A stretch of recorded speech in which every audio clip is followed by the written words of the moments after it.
Catherine off the scene would be very convenient for Vanessa. So with Vanessa, do you think it's a jealousy thing? So it's jealousy and insecurity. I'm sure there's something about, I mean, I can't quite think which character, but I'm sure there's something about money going on. Andy? I have no view at this time. Okay. Well, I'm definitely not holding back on information. I don't have any. But the others, I wouldn't have said so. I wouldn't have said so. I haven't noticed it anyway, even if they are. Where's everyone disappeared to? Male bonding. Well, we're girl bonding. Let's just hope we pass. Yeah, but then there's still Mervyn's fight. That's right. Oh, Merv wouldn't pick you two. I think you can get surprising at any time now. What about golf? You play golf? No, I'm going to play golf because there's one or two who've dropped out of the cricket. You play golf, innit, Rob? If another girl goes tomorrow, I will be seriously pissed off. It's like I said, though, you don't know who's tactically playing here. Oh dear. I haven't got a clue who I'll vote for tomorrow, actually. All I know is it won't be either of you. With the boy-girl divide more marked than ever, it's time to turn in for another day.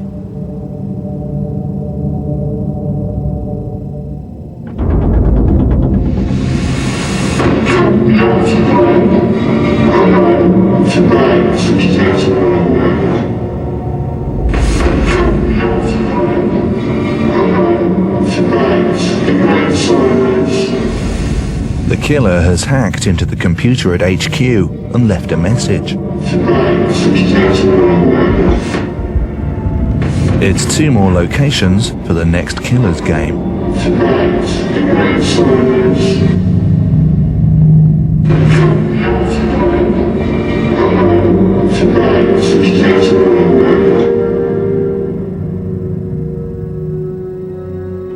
That's the girl that live in there, Chetty.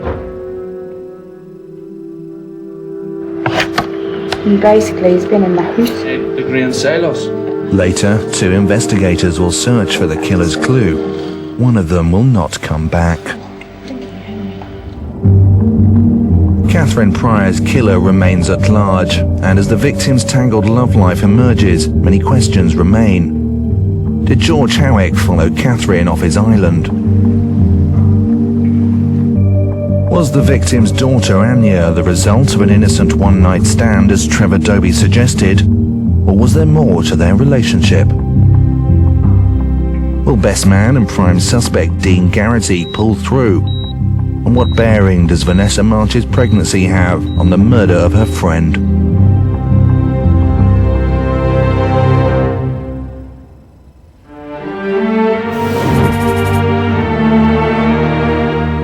Morning. Good morning. Right, let's have a look at yesterday's lines of inquiry. Team 1, Meryl and Richard. You went to see Trevor. Did you actually tell him that Anya was his daughter? Yes, we did.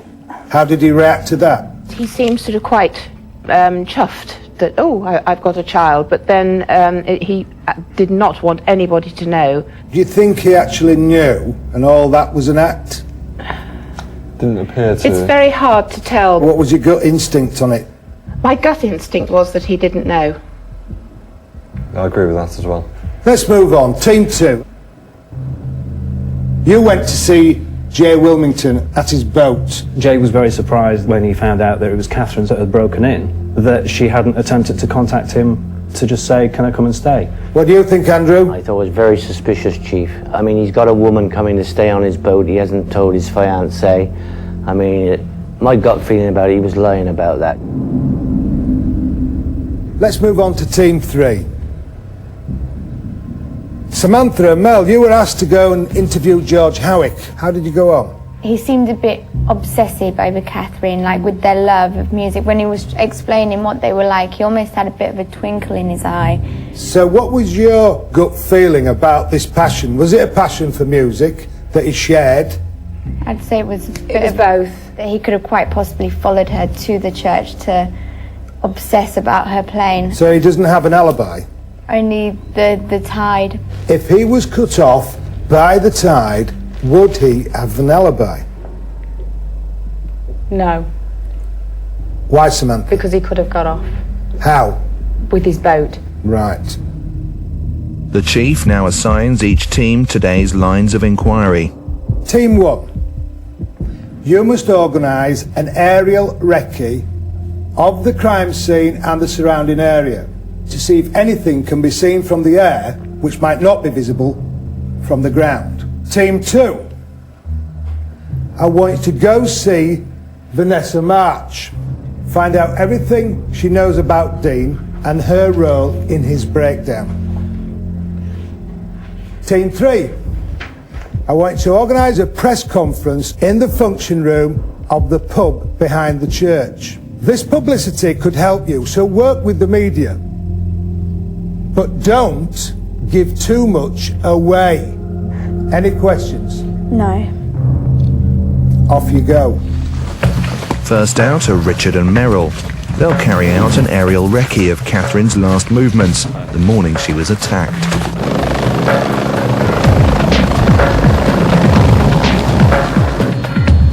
They know she was seen by George Howick walking across the causeway at 10 a.m. She was next seen half an hour later by Tina Wells, the vicar's wife, at the church 5 miles away. Tracks off the track there. I don't know if that worth noticing. Yeah, I just don't know. I don't know what we're looking for at all. Yeah, she had to make that journey in those 30 minutes. So I don't see her personally don't see her going off route or anything else like that. No, somebody was waiting off route, or I don't know. Yeah, but if they're waiting off route to do what? She was murdered in the church, so. From the air, it's become obvious that Catherine couldn't have walked from the island to the church in just 30 minutes. Early church is just out to my right-hand side. Okay. And do you think that's the old rectory, that large house? Yeah, I do, because that's where Team's place is. Well, I hope we're not missing something so obvious. We just go around once more, Yes, please. certainly.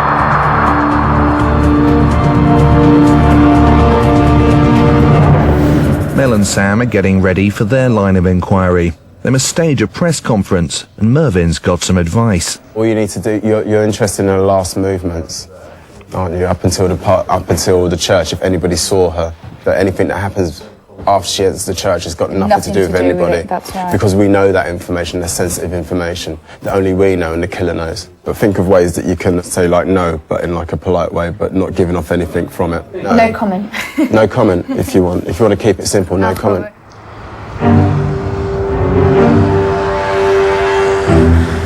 Sam and Mel set off to the press conference to publicise Catherine's last movements. They hope it will bring forward key witnesses, but they are in for a rough ride with a tricky test. Oh, this is going to be nerve-wracking now. The press will ask a series of questions. Sam and Mel should answer all except one. But will they spot the question they should not answer? Can the investigators say what happened in that? I mean, was it a brutal attack? That is information that we cannot disclose at this time. Was she sexually assaulted? I cannot disclose any information like that. I've got a brief. What we are here to investigate is Catherine's last movements. So, do you think she was followed up the church? I mean, somebody was in the bushes or something. I can't answer that at the moment. Rumour going around that you found something in a sluice pond. Would that possibly be the murder weapon? Again, it's just questions that we are unable to answer at the moment. What was the murder weapon? Again, we can't disclose anything like that. So you can't actually tell us anything, really? Give us some clues as to what on earth went on. Today we're not here to talk about that. We were here to talk about the final steps of Catherine But you've prior. got to help us. But there is the final Yeah, I am trying to give you as much information as I This possibly conference, if can. you can't really tell us anything. Once again, I know it's very frustrating, and thank you for Goldie, bearing can I with ask you, how close were you to Catherine? Really close. There were rumours that you were arguing over a boyfriend. Well, you know, we argue like any sisters will argue, but we were close. Was Catherine close to your fiancé? Yeah. How would you describe their relationship? They saw each other without you. He wasn't